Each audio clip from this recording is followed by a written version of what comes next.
안녕하세요. 오늘도 서연살롱을 찾아주셔서 감사합니다. 저는 경상도에 사는 40대 여성입니다. 저는 요새 고사성어를 많이 찾아보는데요. 왜냐하면 옛날 말 중 틀린 말이 하나도 없다는 걸 체감하기 때문이에요. 착한 것을 권장하고 악한 것을 징벌한다는 권선징악, 원인과 결과는 서로 물고 물린다는 인과응보, 콩 심은 데에서 콩이 난다는 중도득도, 모두 고사성어이지만 지금의 현실에도 수용되는 말이잖아요. 특히나 인생사 세용지마라는 말이 있죠. 세상 일은 아무도 모른다는 뜻인데요. 저는 이 말이 제 인생을 설명하는 말 같아요. 정말 제 인생은 롤러코스터처럼 큰 기복으로 움직였고 누구도 예상하지 못하는 곳에 정박했거든요. 그리고 스포 아닌 스포를 하자면 누구도 예상하지 못하는 곳은 꽃길이었어요. 꽃길만 걷게 해준다던 남편을 대신해 제가 저에게도 남편에게도 꽃길을 만들어 주었네요. 제가 어떤 이야기를 전해드릴지 궁금하시죠? 시간 순서대로 차근차근 설명드릴게요. 저희 남편은 역마살이 있어요. 역마살은 한 곳에 머물지 못하고 이리저리 돌아다녀야 하는 애군이 끼인 사람을 말해요. 역마살이 있는 사람은 변화와 이동이 많고 불안정해서 부정적으로 해석되는 경향이 많죠. 특히나 초등학교, 중학교, 고등학교, 직장의 루트를 거쳐야 하는 사람이라면 역마살은 질병인 것도 같아요. 그래서 남편에게 언제 한번 제가 물어봤어요. 학교를 다니면서 직장을 다니면서 힘들지 않았냐고요. 그러자 남편은 한숨을 푹푹 쉬면서 늘 해소되지 못한 상태로 살았다고 해요. 크게 충족되지 못하면서 살았다고요. 그리고 나중에 성인이 되어서는 여행을 자주 나갔다네요. 남편은 여행을 20살부터 시작했어요. 처음엔 돈이 없어서 국내로, 그리고 돈을 더 모아서 해외로 1년에 몇 번이고 여행을 다녔다네요. 그러면서 남편은 사진을 보여줬는데 누구보다 행복해 보이는 표정이었어요. 그렇게 여행을 사랑하는 남편은 남들도 이런 여행을 즐길 수 있었으면 좋겠다고 생각했어요. 하지만 여행은 좀 어렵잖아요. 특히나 해외여행을 생각하면 언어도 다르고 화폐 단위도 다르고 저 같은 사람은 해외여행이 참 까다롭고 무섭거든요. 남편도 그걸 알았어요. 그래서 사람들이 쉽고 편하게 여행하는 것을 모토로 하는 여행업을 시작했어요. 그때 남편의 나이가 20대 후반이었어요. 이제껏 자신이 모은 돈과 대출받아 작은 사무실을 만들었고 차근차근 사업을 늘리기 시작해 저를 만났을 땐 이미 사무실을 이전하고 관광버스도 몇 대 있었어요. 그리고 사업은 더 커져서 저는 남편을 돕기 위해 이제껏 하던 격리 일을 그만두고 남편 회사에서 일을 배웠어요. 여행에 취미가 없는 저에겐 조금 어려운 일이었지만 뭐든 해보면 늘지 않겠어요? 그리고 전 남편에게 도움이 되는 부인이고 싶었어요. 그래서 열심히 일권해 저희는 바로 옆 소도시에도 여행사를 차려서 일을 했어요. 거기도 관광버스가 있었고 저희는 아파트에서 넓은 주택으로 이사를 갔어요. 태어난 2명의 아이가 한없이 뛰어놀아도 문제가 없었죠. 애들 교육도 아낌없이 지원해 줬어요. 기초적인 학원 수업뿐 아니라 아들이 운동을 좋아해서 운동학원도 보내고 딸은 미술학원을 가고 싶다고 해서 미술학원도 보냈어요. 그리고 악기도 하나쯤은 다룰 수 있어야 할 것 같아 악기학원도 보냈죠. 그런데도 여유가 있었어요. 일주일에 한 번은 주택을 관리해주는 사람을 쓰기도 할 만큼요. 하지만 인생사 세용지마라고 말씀드렸죠. 정말 인생은 누구도 모르는 거더라고요. 어디서 갑자기 전염성 호흡기 질환이 유행할 줄 누가 알았겠어요. 처음 뉴스를 통해 그 소식을 접한 저는 기분이 쎄했어요. 남편이야 다른 전염성 질환처럼 얼마 못 간다고 했지만 저는 아닐 것 같았거든요. 그리고 아니나 다를까 그 질환은 2년이 넘게 저희 사업을 괴롭혔어요. 국가에서 여행을 막았잖아요. 비행기 운행도 최소화되었고 식당 영업시간도 줄었고 결혼식이나 장례식에서도 인원 제한이 있었는걸요. 그러니 사람들 자체도 여행을 하지 않으려 했고요. 여행업은 말 그대로 추락했어요. 저희는 수입이 명백히 제로였어요. 그러니 직원들 월급을 주기 위해 관광버스를 팔아야 했고 나중엔 그걸로도 안 되어서 직원을 정리하고 사무실도 정리해야 했죠. 하지만 남편은 발악했어요. 막노동을 하면서까지 회사를 유지하려고 했죠. 저도 고깃집 아르바이트를 하면서 남편을 돕기 위해 노력했어요. 하지만 그럼에도 불구하고 저희 회사는 폐업했어요. 문을 닫았어요. 저희는 남편의 고향으로 왔어요. 저희 수준이 구할 수 있는 집은 한 빌라에 옥탑방밖에 없더군요. 겨우 방이 2개 있고 낡은 화장실이 하나 있는, 거실과 부엌이 붙어있는 집을 구했어요. 거기서 내 식구가 온몸을 부대끼며 살았어요. 그런데 이런 일이 있었어요. 어느 날 초등학교 5학년이던 딸이 엉엉 울며 집으로 온 거예요. 저는 너무 놀라서 일을 가야 하는데 가지도 못하고 중중거리며 있었어요. 딸은 울음을 멈추지 못하고 제가 안아주려는데도 손을 뻗으며 저에게서 멀어졌어요. 진경이가 나 거지라고 싫대. 이 집 앞에서 기다리면 쥐며 못생긴 고양이가 지나다녀서 무섭대. 이 집 앞에서 나 기다리기 싫대. 쪽팔린대. 진경이 엄마도 나랑 친구하지 말라고 그랬대. 이제 나 어떡해. 진경이밖에 안 남았단 말이야. 이게 다 엄마 때문이야. 저는 그 이야기를 듣고 너무 놀라서 털썩 주저앉았어요. 그리고 제 딸에게 미안하다고 했어요. 저도 울었어요. 그러면서 부둥켜 안으려는데 딸이 저를 밀치고 방으로 들어가더라고요. 저는 살짝 넘어지면서 흐르는 눈물을 계속 닦았어요. 그리고 다음날 저는 진경이 엄마를 찾아갔어요. 그때 당시 제 지갑 사정으론 엄두도 낼 수 없었던 과일 바구니를 사들고 말이에요. 진경이란 친구는 새 아파트에 살고 있었어요. 그에 반해 추레한 저의 모습이 부끄러웠지만 돌아갈 순 없었어요. 초인종을 눌렀어요.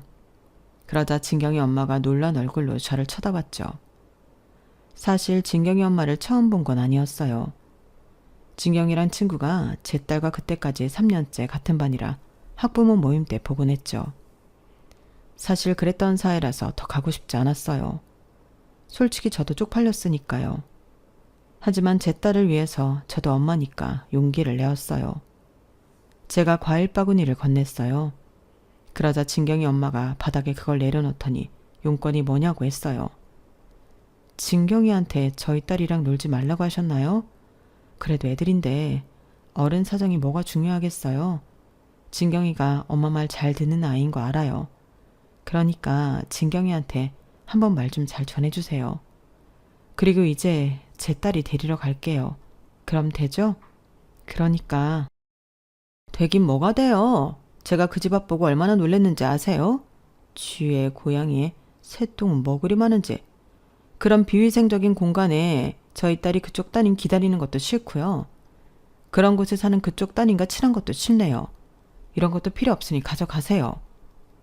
그렇게 저는 바구니를 도로 들고 새 아파트를 걸어 나왔어요. 그리고 결심했죠. 애들을 기숙사 학교로 보내기로요. 그럼 최소한 저희가 사는 그 집을 애들 친구들이 보지 않을 테고, 그럼 거지라니 쪽팔린다느니 그런 말 듣지 않아도 될 테니까요. 그래서 저는 다음날 남편에게 통보하듯이 말하고 아이들을 기숙학교로 보냈어요. 전학 비용과 학비, 예상치 못한 지출이 발생했지만 저희야 손가락 빨면 되니까요.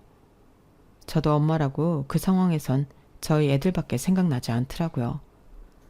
그래도 그때 종종 아이들과 전화를 하곤 했는데 아이들은 만족하는 것 같았어요. 친구들과 잘 지내는 것 같고 적응도 잘했어요. 그러니 참 다행이더라고요. 저희가 몇 끼 며칠 굶는 건 참을 수 있겠더라고요. 사실 애들을 키우면서 저와 떨어뜨릴 생각은 추호도 없었는데 그때 살던 그 집은 정말 초라했어요. 애들 책상도 들 수 없을 만큼 좁았어요. 그리고 여름엔 지옥처럼 덥고 겨울엔 얼음골처럼 추웠어요. 저도 그런 집에서 저희 애들을 키우고 싶지 않았어요. 차라리 잘된 일이라고 생각했어요. 그런데도 마음 한켠은 무너졌지만요. 그리고 옆에 있는 남편은 한 공장의 반장으로 근무하는 큰 도련님의 도움으로 공장에 취직했어요. 처음 해보는 3교대 일이 버거워 보이기는 했지만 문제는 그게 아니었어요. 남편은 매일 술을 마셨어요. 술을 마시지 않으면 잠을 잘 수 없는 것처럼 보였죠. 근무가 끝나면 어김없이 소주 2병을 사들고 와서 밥과 마시고 잠을 잤어요. 저는 마트에서 아르바이트를 했는데 제가 근무를 하고 있을 땐 김치에 소주를 마시면 다행이게요. 그냥 깡소주를 마시고 자는 날도 있었어요. 저는 남편의 건강이 걱정이었어요. 그리고 마음이 다친 것 같아 더 걱정이 되었죠. 제가 그걸 어떻게 알았냐면요. 사실 남편은 술을 마시는 걸 좋아하진 않았어요. 여행업을 할 때도 영업 때문에 술을 마셨지 평소에 자의적으로 술을 마신 적은 없었어요. 그런 사람이 스스로 술을 찾을 정도로 마음이 다쳤다는 것을 저는 믿고 싶지 않았어요. 그리고 또 한 가지, 그렇게 사소한 말부터 진지한 말까지 대화를 나누는 걸 좋아했던 사람이 옥탑방에 온 이후로 일절 저에게 그런 말을 하지 않았어요. 생활하면서 반드시 해야 하는 말만 했죠. 뭐가 없더라, 월세 이야기, 수도세 이야기, 이런 말만 했어요. 그렇게 웃음이 많았던 저희 집은 침묵만이 피어나고 있었죠. 그 침묵 속에서 남편은 많은 생각을 했는지 어느 날 연락이 되지 않았고 귀가 시간이 되었는데도 집에 들어오지 않았어요. 저는 놀란 마음에 이 동네 저 동네를 돌아다니며 남편을 찾으러 다녔죠. 그런데 남편이 정류장에 앉아 있더라고요. 왜 여기에 있냐고 한심한 마음에 화를 내면서 물으니까 남편이 울더라고요. 제일 높은 빌딩에 올라가서 떨어지려고 했는데 어느 빌딩도 날 들여보내주질 않았어. 내 꼴을 봐. 이렇게 추려한데 누가 날 들여보내주겠어. 그래서 버스를 타고 모르는 데까지 가봤어. 거기서도 높은 빌딩을 찾았는데 거기도 들여보내주지 않을 게 뻔해서 편의점에서 소주 2병 마셨는데 술을 마시니까 떨어지고 싶은 게 아니라 살고 싶은 거야. 우리 딸, 우리 아들. 당신 얼굴도 생각나고. 남편은 그래서 버스를 타고 우리 동네로 왔는데 차마 집에 들어갈 수가 없어 여기 앉아 있었다네요. 저는 남편이 불쌍하기도 하고 안쓰럽기도 해서 남편을 품에 안고 같이 엉엉 울었어요. 그리고 돌아오니 남편은 제게 말하더군요. 사실 예전부터 들어놓은 사망보험금도 해지하지 않았다고요. 그 말을 듣는데 저는 억장이 무너질 것 같았어요.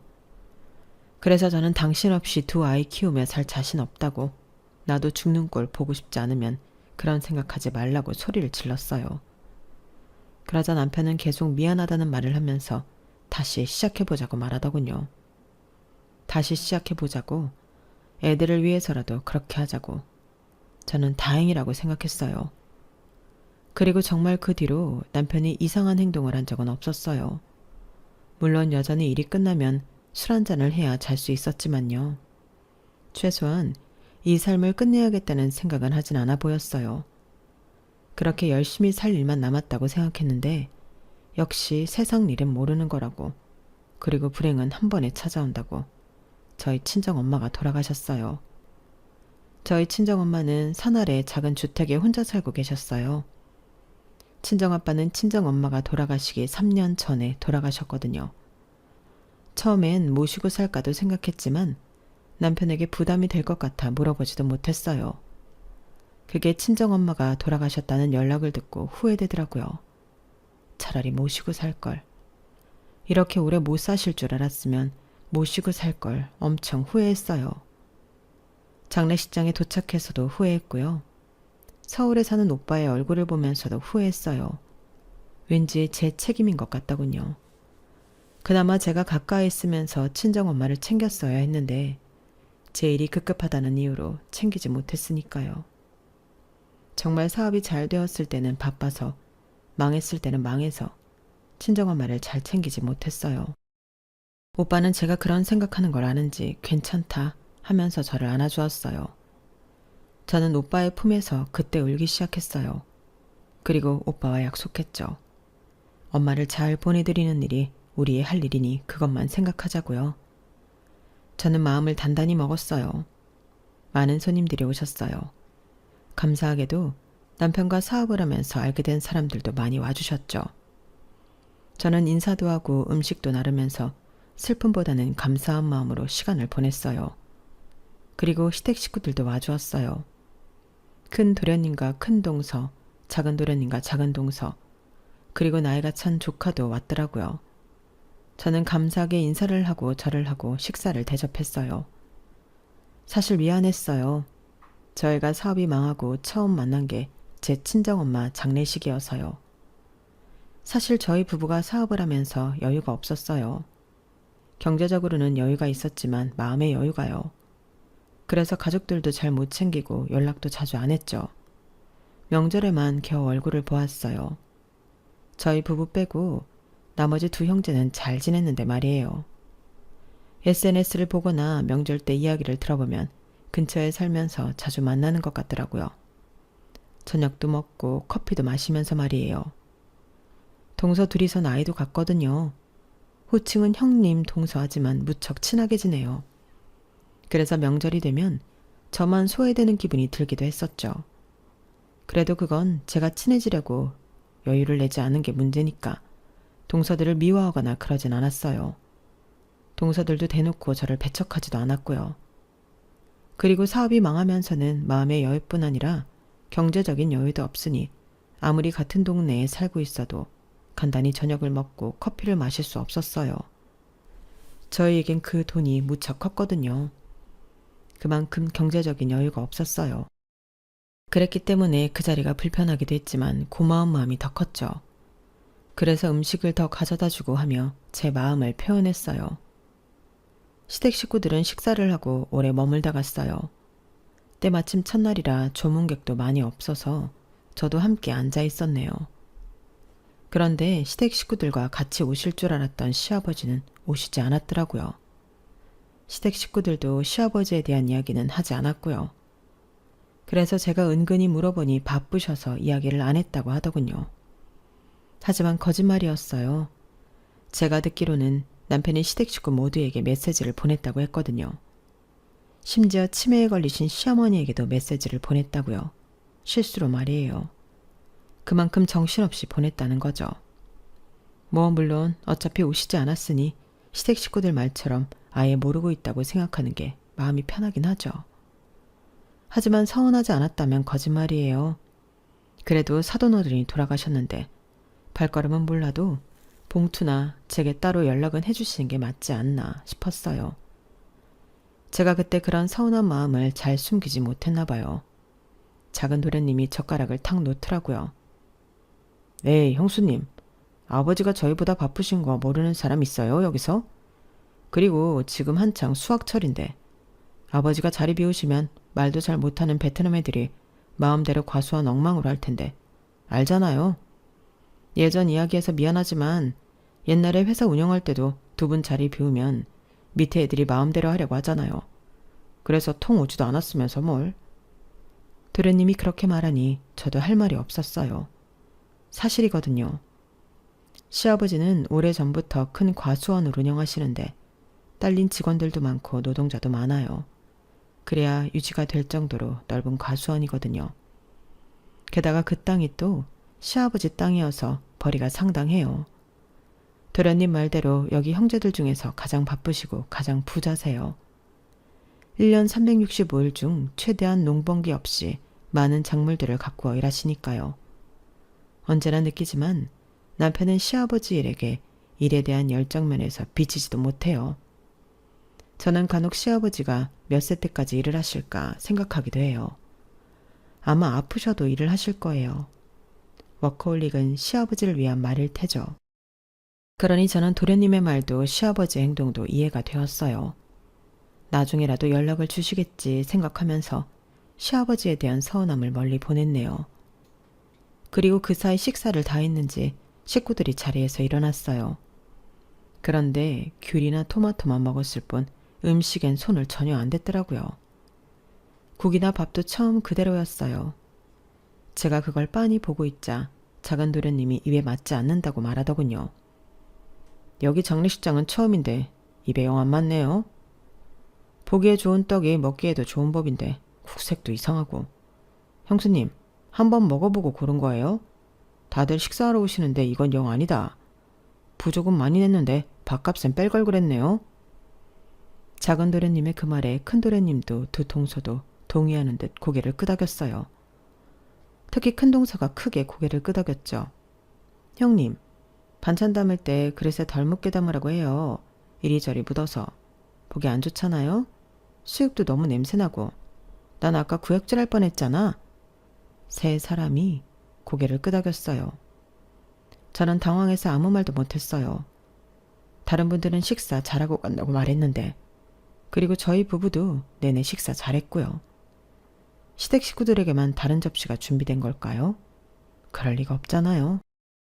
그리고 그 네 사람은 제가 무슨 말을 하기도 전에 신발을 신으러 갔어요. 저희 부부도 버선발로 뛰어가 신발을 신었죠. 주차장까지 배웅할 생각이었어요. 그런데 앞에서 네 사람이 장례식 품평을 하더라고요. 음식도 별론데 여긴 주차장도 너무 협소하더라, 그치? 골목골목에 주차해야 하는데 알다시피 내 차가 크잖아. 내가 베스트 드라이버가 아니었으면 진즉차 긁혔다고. 그리고 네 차는 세단이니까 좀 낫겠다. 아, 그러고 보니 형 차 팔았나? 아, 전에 팔았다고 했지? 그 차가 외제차였으니까 꽤 돈이 나왔겠어. 그 돈으로 옥탑방 보증금 한 거야? 아, 보증금하고 2달치 월세 냈다고? 그 정도면 많이 받았네. 요새 옥탑방도 비싸네, 비싸. 그러니까 형도 매매로 샀었어야지. 할 수 있을 때 매매로 샀으면 지금 옥탑방에서 고생할 일도 없잖아. 아닌가? 그것도 팔았어야 했나? 난 뭐 얼마나 망했는지 모르니까. 이래서 공무원이 좋다니까. 망할 일 없어. 돈 꼬박꼬박 나와. 뭐 크게 한 방은 없지만 이제 형 나한테 별말 못하겠네. 그치? 이전에 한번 술에 취한 남편이 시청 공무원인 작은 도련님에게 이런 말을 한 적이 있어요. 남자는 배포가 커야 한다. 밀고 나가야 하면 강하게 밀고 나가야 해. 멍청하게 주는 월급 꼬박꼬박 받는 거 그것도 많이 오르지도 않고 말이야. 안정성을 추구하는 게 요새 사람들의 추구인가 보지만 그래도 남자는 한 획을 그어야 해. 너처럼 쫌생이같이 굴어서는 안 된다고. 너도 마찬가지야. 공장을 벗어나야지. 너희는 정말로 그런 마음이 없냐? 아버지 아들인데도? 도련님들은 그 말을 기억하는 것 같았어요. 저도 사실 그때 남편이 너무 오버했다고 생각하긴 했어요. 그래서 저도 그 당시 남편을 말렸고요. 그만 마시고 들어가서 자라고 했죠. 하지만 이미 들은 거 어떻게 하겠어요? 남편의 그 말이 도련님들에게 앙금으로 남은 거죠. 저는 남편을 쳐다봤어요. 남편은 담배를 입에 물고 바닥을 보고 있더라고요. 후후 연기를 내뱉는 게 힘이 없어 보였어요. 그리고 탁탁 소리가 났어요. 눈앞을 보니 도련님들도 입에 담배를 물더라고요.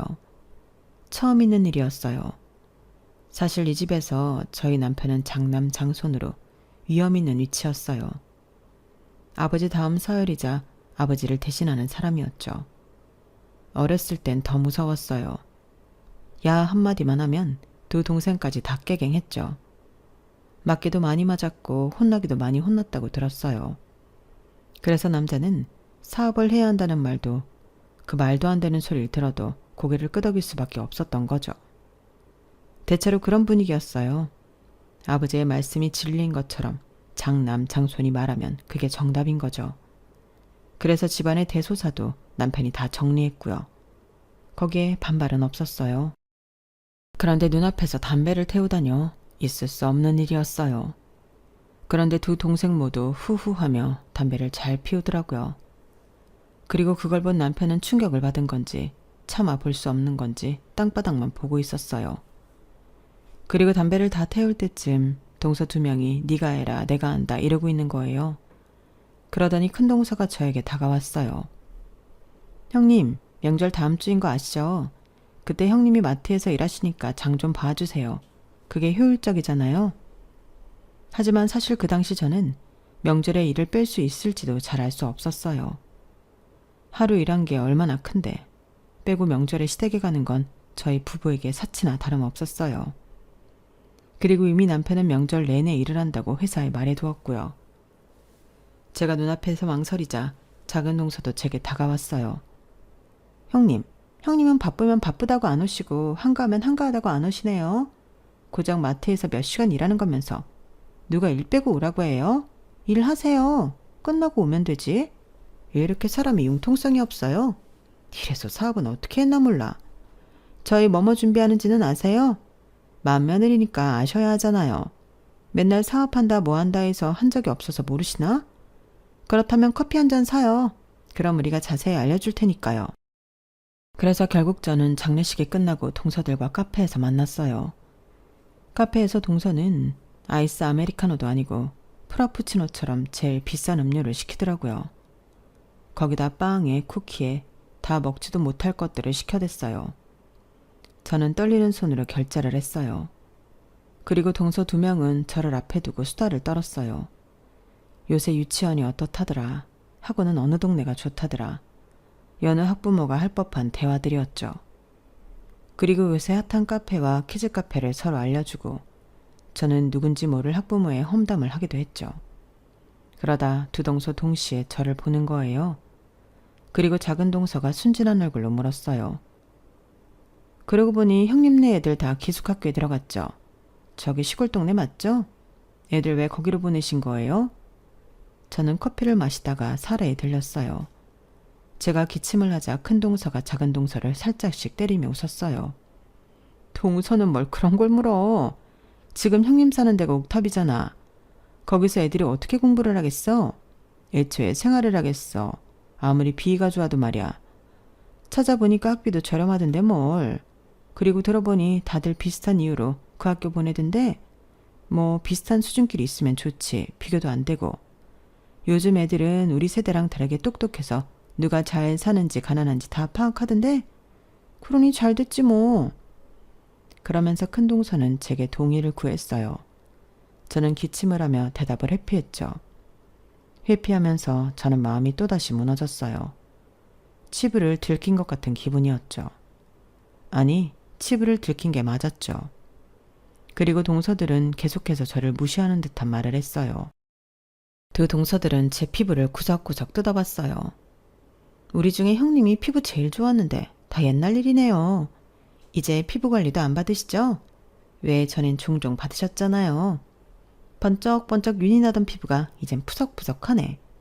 관리도 꾸준히 받아야 한다니까. 이제 어떻게 해요? 게다가 가방에서 섬유 탈취제를 꺼내 제 얼굴에 칙칙 뿌렸어요. 사정없이 뿌려서 제 얼굴에도 그게 묻었죠. 제가 뭐냐고 물으니까 저한테 이상한 냄새가 나는 것 같다고 하더라고요. 그러면서 섬유 유연제는 비싸서 안 쓰냐고 하더군요. 태세 전환이라는 게 무섭더라고요. 원래 동서들도 제 남편과 도련님들 관계처럼 한마디만 하면 찍소리도 못했어요. 맏아들을 우대해주는 만큼 맏며느리에 대한 권위도 살려주셨죠. 물론 제가 권위 중심적인 사람이 아니어서 그런 분위기를 불편해했지만요. 하지만 홀대받고 무시받으니 맏며느리라고 우대해주던 그때가 낫다는 생각이 절로 들더군요. 달라진 동서들의 말투와 눈빛, 저는 지금도 잊을 수 없어요. 그만큼 당황스럽고 무서웠어요. 그리고 명절날이 되었어요. 저는 동서가 부탁한 대로 장을 봐서 시댁에 도착했어요. 어김없이 시아버지는 농가에 나가 계신 것 같았고 두 동서는 TV를 보고 있고 두 도련님은 벌써부터 술을 마시고 있었어요. 제가 집 안으로 들어가자 두 동서는 소파에 그대로 앉아 저를 보더니 입으로만 수고했다고 말하고 일어나질 않더군요. 형님 수고하셨어요. 부엌에 차근차근 정리하시고 이제 슬슬 시작해요. 아버님은 새참 가져다 드려야 해요. 제가 무심코 남편을 쳐다보니 남편은 저를 쳐다보지도 못하고 담배를 피우러 나갔어요. 그리고 한참 동안 들어오지 않더군요. 그 사이 저는 재료 손질을 하고 명절 음식을 준비했어요. 제가 틈틈이 부엌에서 나와 동서들을 쳐다봤는데 동서들은 웃기만 하더군요. TV를 보면서 말이에요. 저는 결국 명절 음식을 혼자 다 했어요. 시아버지 새참국수도 제가 만들었고요. 마트에서 일을 해서 손목이 아픈데 요리를 할 때마다 부르르 떨리더라고요. 하지만 어떻게 해요? 아무도 안 할 순 없으니 해야죠. 저는 도련님들 술상을 차려드리고 부엌으로 돌아와 시아버지 새참을 챙겨두었어요. 그때 두 동서가 오더니 새참은 자기들이 가져다 주겠다는 거예요. 저는 그때 콧바람이 쐬고 싶었는데 두 동서는 제 대답을 기다리지 않고 쟁반을 들고 밖으로 나갔어요. 저는 계속 이어지는 두 도련님의 술주정을 들어주고 비어가는 그릇에 음식을 채우며 정신없는 시간을 보냈어요. 그리고 저희 남편이 그제서 들어왔죠. 저보고 화장실에 가서 머리를 다시 묶고 오라고 하더라고요. 그러면서 제가 앉던 자리에 앉더군요. 저는 화장실에서 머리를 다시 묶으면서 서러운 마음을 감출 수 없었어요. 조금 울 뻔했다면 과장일까요? 그리고 제가 머리를 정리하고 나오는데 이런 소리가 들리더라고요. 형, 아무리 형이지만 공장에선 내가 반장이야. 내가 반장이고 형은 아무 힘도 없는 현장직이라고. 내가 하라는 거 고분고분 하라니까. 그때만큼은 형은 형이 아니야. 내가 어떻게 평가하느냐에 따라 형 목숨이 왔다 갔다 한다고. 알아? 지난번에도 말이야. 내가 앞에서 담배 좀 핀다고 우르렁거리듯 쳐다봤지. 아니라고? 그런 적 없다고? 허, 어디 사람을 쫌생이로 하나. 형 그랬어. 근데 알아도 이제 형은 그럴 수 없는 위치야. 어디를 보나 내가 형보다 위지. 안 그래? 그러니까 눈치를 좀 봐. 어? 저는 그 말을 듣고 화장실에서 나올 수 없었어요. 화장실 문고리를 잡고 계속되는 도련님들의 폭언을 듣고 있었죠. 도련님들은 술에 취해서 그런 것인지 아니 그것보다 앙금이 남은 듯 말을 쏟아내기 시작했어요. 남자는 사업을 해야 한다고? 남자는 배포가 커야 하고 나보고 쫌생이라고 분명 그랬지. 형, 결국 근데 어떻게 됐어? 형은 망하고 나는 여전히 다니고 있잖아. 그거 알아? 난 연금도 나온다고. 왜 얼마 되지도 않는 거 가지고 유세 떤다고 해보시지. 아버지한테 무릎 꿇고 돈 빌려다고 할 때부터 난 사업은 아니다 싶었어. 저렇게까지 해서 하고 싶을까? 굴욕적이잖아. 적어도 난 그런 일은 없다고. 내가 할 일만 잘하면 되지. 그리고 결국 이게 뭐야? 아버지 돈 끌어쓰다 망했잖아. 쪽팔린 건 형이야. 도련님들의 폭언은 동서들이 왔을 때도 계속되었고 결국 저는 중간에 화장실에서 나왔어요. 제가 있는데도 도련님들은 이와 같은 폭언을 계속하더군요. 정말 가슴이 미어지다 못해 무너져 내릴 것 같았어요. 그리고 시아버지가 일을 끝내고 오셨어요. 사실 올해가 시아버지 칠순이셔서 명절 때 상의를 하기 위해 모인 것도 있었어요. 저희는 가볍게 식사를 하고 칠순잔치에 대해 이야기를 했죠. 동서들은 좋은 호텔이 있으니 거기서 진행하자고, 손님들도 최대한 많이 부르고 성대하게 하자며 의견을 모았어요. 도련님들도 그 생각에 동의하는 것 같았고요. 시아버지도 별다른 말씀을 하시지 않았어요. 저와 남편도 어떤 의견을 피력하진 않았어요. 둘 다 지쳐서 그랬던 것 같아요. 그래서 거의 동서들의 의견대로 하는 것으로 확정되는 분위기가 되어버렸죠. 그래, 너희들이 그렇게 준비하겠다니 내가 말리진 않으마. 다만 너무 유난스럽게 준비하지 말거라. 나이 먹은 게 무슨 자랑이라고. 그리고 너희들 시어머니 챙긴다고 고생하는 거 아는데 나까지 피곤하게 하고 싶진 않구나. 그러니 대강 하거라, 대강. 그런데 요양원엔 따로 가는 거니? 들어보닌 그렇다고 하던데. 이왕이면 너희들 같이 가서 보는 게 좋지 않겠니? 뭐 물론 이것도 내가 강요할 수 없지만 말이다. 내가 자주 가야 하는데 너희들한테 미루는 것 같아 미안하구나. 그러자 큰동서가 시아버지의 손을 잡았어요. 아버님, 그런 말씀이 어딨어요. 그리고 저희가 다 맞는 시간이 없어서 따로 가는 거니까 너무 염려 마세요. 생각을 바꿔보면 따로 가는 것도 나쁜 건 아니에요. 어머님은 외로울 시간 덜하니 좋죠. 그리고 저랑 동서는 같이 가요. 그러니까 걱정 마세요. 그죠, 형님? 형님은 일이 바쁘시니까요. 저희가 어머님은 더 잘 챙길 테니까 걱정 마세요. 시아버지는 큰동서의 손을 꼭 잡고 고마운 마음을 전하셨어요. 그리고 시아버지는 저를 보더니 상은 잘 치렀냐고 말씀하셨어요. 저는 시아버지가 그 일을 까먹으신 줄 알았는데 아니었던 걸까요? 저는 고개를 끄덕였어요. 그러자 시아버지가 이번엔 제 손을 잡으셨어요. 고생이 많았다. 내가 가보지 못해서 미안하구나. 그때 하필 수도관이 터져서 내가 없으면 안 됐다. 그리고 내가 돈 봉투를 보냈는데 적은 돈이지만 필요한 데가 있다면 쓰거라. 저는 그 말을 듣고 저도 모르게 동서들과 도련님들을 바라봤어요. 그 네 사람은 제 눈을 피하면서 허공을 보고 딴청을 하고 있었어요. 저는 그때 이 네 사람이 시아버지의 조의금을 가로챘다는 것을 알았어요. 돈의 액수보다도 그 마음 때문에 화가 났어요. 하지만 제가 그 자리에서 화를 낼 순 없잖아요. 가만히 있었어요. 그러자 시아버지가 시어머니를 칠순잔치 때 모시고 싶다고 말씀하시는 거예요. 외출이 된다면 그렇게 하고 싶다고요. 저희는 당황했어요. 시어머니의 치매 상태가 좀 심각하거든요. 가면 제 얼굴도 한참 뒤에는 알아보세요. 어떤 날엔 아예 알아보지 못하신 적도 있고요. 저는 시아버지가 시어머니의 상태를 정확히 모르시는 것 같아 걱정이었어요. 심각해진 부인의 상태를 알고 충격받진 않으실까 이런 생각도 들었고요. 그런데 두 동서가 그렇게 하자고 하는 거예요. 그래서 저희는 시아버지 칠순잔치에 치매에 걸린 시어머니를 모시게 되었어요. 그렇게 자리를 정리하고 시아버지가 방으로 들어가셨는데 제가 거실에서 모아온 그릇들을 부엌으로 가져가는 순간 동서들의 대화가 들리더군요. 동서, 솔직히 그건 아니지 않아? 어떻게 치매 걸린 노망난 할망구를 잔치에 초대하자고 하지? 물론 그 옆자리는 어머님이 앉아 계시는 게 맞지만 솔직히 지금 시어머니라고 부르기도 그렇잖아. 우리 알아보지도 못하는데 안 그래?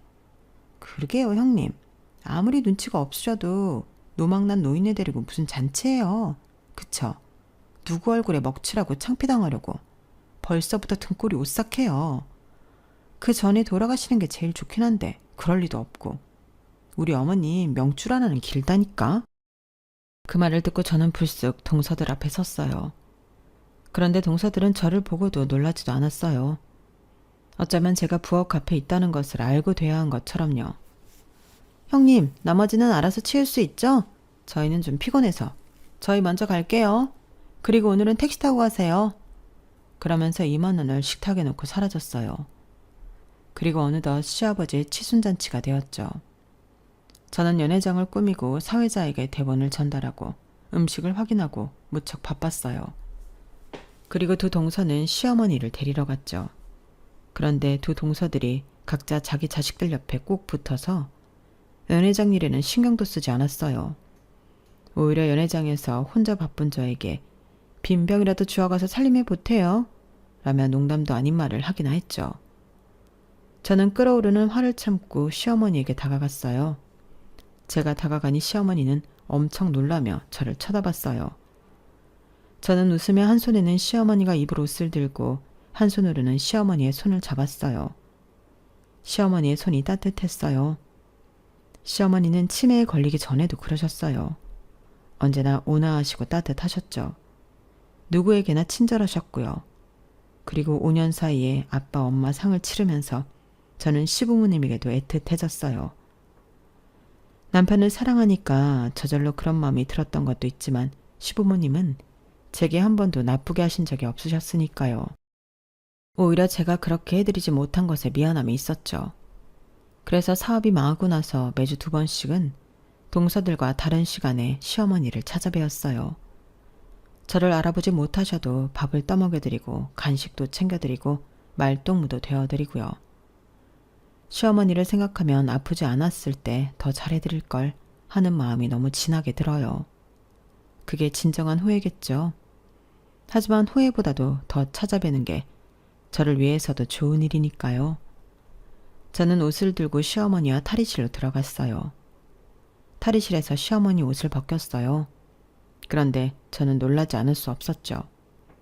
시어머니 온몸에 멍이 있는 거예요. 전보다는 크고 검버섯보다는 작게요. 제가 놀라서 시어머니의 온몸을 보고 있는데 동서가 들어왔어요. 호들갑을 떨면서 저를 밀치더니 자기가 할 테니 가라고 하더라고요. 저는 이상했어요. 남편은 즉시 요양원으로 택시를 타고 갔어요. 그리고 그 자리에서 저는 충격적인 이야기를 들을 수 있었어요. 처음엔 아무것도 모른다고 하던 간호사가 제가 고소하겠다고 하자 진실을 털어놨어요. 며느리라고 오는 두 사람이 할머니를 자꾸 꼬집었다고요. 제가 그 며느리가 이 사람이 맞냐고 사진을 보여줬어요. 그러자 맞다고 했어요. 저는 충격을 받아 어지러웠어요. 그리고 뒤에 있던 한 보호자가 저를 불렀어요. 그 두 사람 좀 오지 말라고 해요. 같은 며느리 맞죠? 그 두 사람 정말 독종이에요. 계속 할머니 꼬집고 괴롭히길래 제가 하지 말라니까 내가 무슨 상관이냐고 호통을 칩디다. 할머니 몸 보고 온 것 같은데 꼬집는 건 물론이고 뜨거운 건 못 드시는데도 자꾸 입으로 밀어넣고 약 먹을 시간인데도 약 제대로 주지도 않고 내 참 기가 막혀서 처음엔 딸인 줄 알았는데 며느리라길래 나도 저런 며느리 생길까 무섭디다. 아무튼 이제 오지 말라고 해요. 그 사이 행사는 진행되었어요. 남편의 말로는 자연스럽게 진행되었다고 해요. 그리고 식사를 하는 시간이었어요.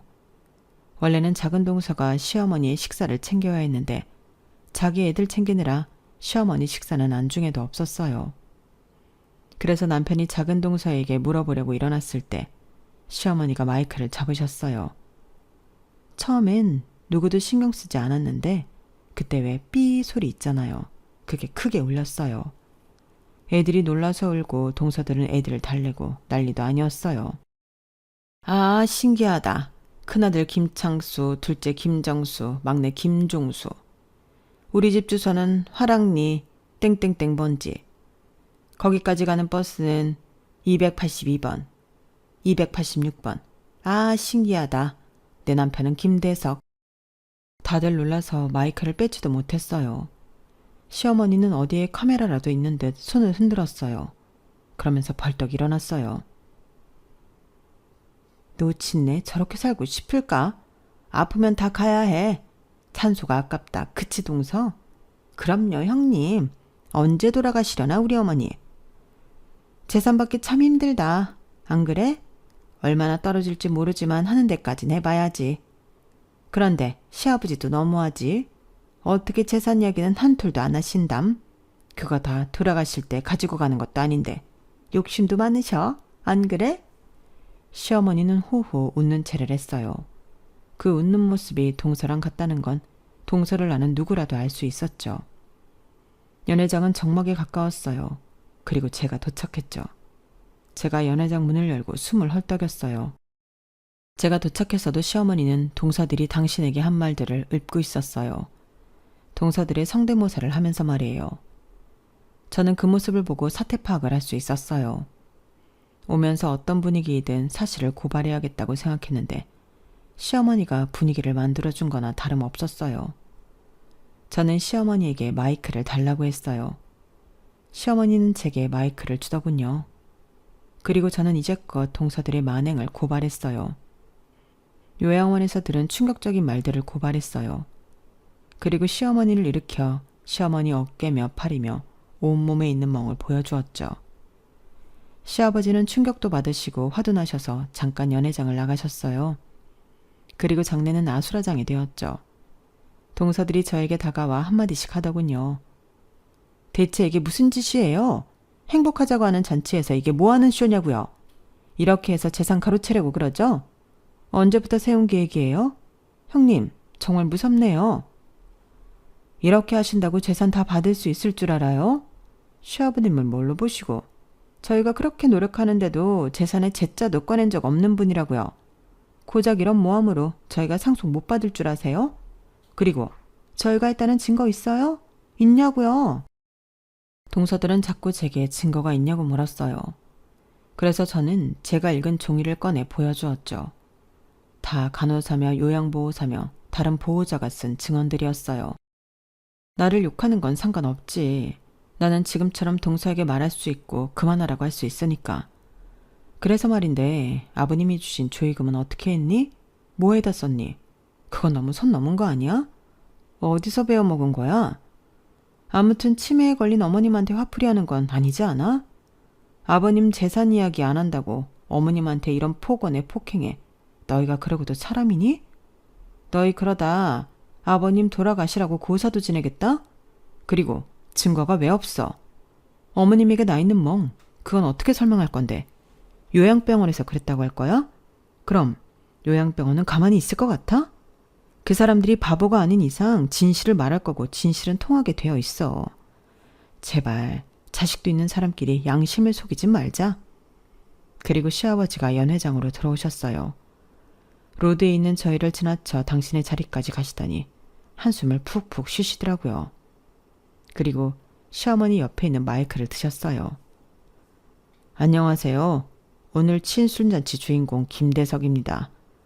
먼저 이런 소란을 일으켜 죄송합니다. 저도 어쩌다 이렇게 되었는지 정말 죄송합니다.